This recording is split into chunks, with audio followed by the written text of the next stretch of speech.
So I think you're probably either okay with this or you're not. I imagine, although I don't know, it's a weird world we live in these days. I imagine that the majority of people would be against this due to possible, potential, unforeseen health concerns from lab grown meat. Now, this doesn't have anything to do with video cards or gaming or anything like that. However, it is science fiction, except it's no longer fiction. It's fact, and this is happening right now. Boy, humanity has reached a point when we can grow meat now in a lab. It's hard to believe, but it actually is happening. And the next big push to save the world is cloning of animals.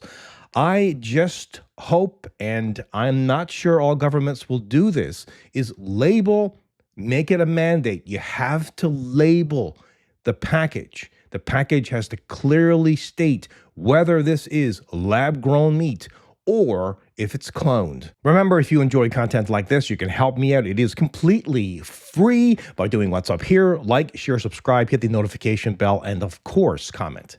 All right, so let's just quickly go through this article. And by the way, like I always do, I will link you to the article in the YouTube description down below. Now, this is a very polarized topic, and scientists actually view lab-grown protein, they don't call it meat, lab-grown protein, as a climate solution. And of course, they are in bed with the politicians and the companies because at the end of the day, boy, they're going to make a heck of a lot of money from this, and they're going to try and make you believe that you, by eating meat, by eating regular foods, that you are the problem, you are the one that's killing the planet. So what do? They come up with solutions like this, and they also tax the living hell out of you. Or I guess they punish corporations and tax them, and in turn, corporations increase the cost of the foods.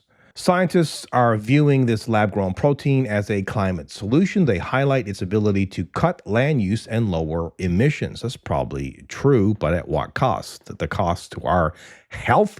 We don't know how good this cooked up meat is going to be for us over the long term. Ranchers also see this as a corporate invasion. They warn it will lead to a collapse of rural economics and town life. Now, the production of this fake lab-grown protein is done in bioreactors. And the promise is that it's going to significantly reduce water and land use.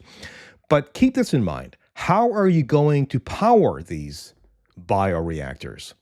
It's like the charging stations, right, for EVs. How do you power them? If it's done with a clean, renewable energy source, then fine. But if you're powering it with, for example, a nuclear power station, then it kind of defeats the purpose. And when you remove ranchers from the whole picture, you remove a whole local economic web of people, vets, feed stores, and local services. And this article goes on here to say that customers can make responsible choices by using a 3-step test: source, power, and place.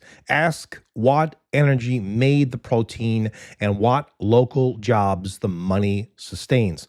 Policy is also very, very crucial. Governments must use smart grants, establish open standards, and cap patents to protect fair competition and rural processing hubs. Let's face it, food is now tied to climate goals, community health, and it's become national policy. Now, I have some real meat here. This is from Costco. This is $83 for 4 rib steaks at Costco. And I know what some of you are going to say. Don't buy steaks at Costco. They're mechanically tenderized or whatever. Sure, if you have an option and you trust the butcher, that's more than likely a better place to pick up your real meat.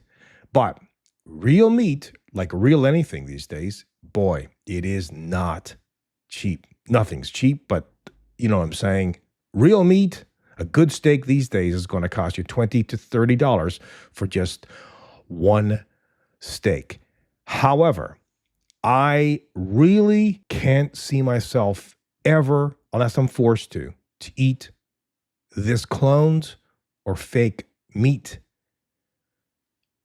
I'm sorry. I just cannot see myself eating this.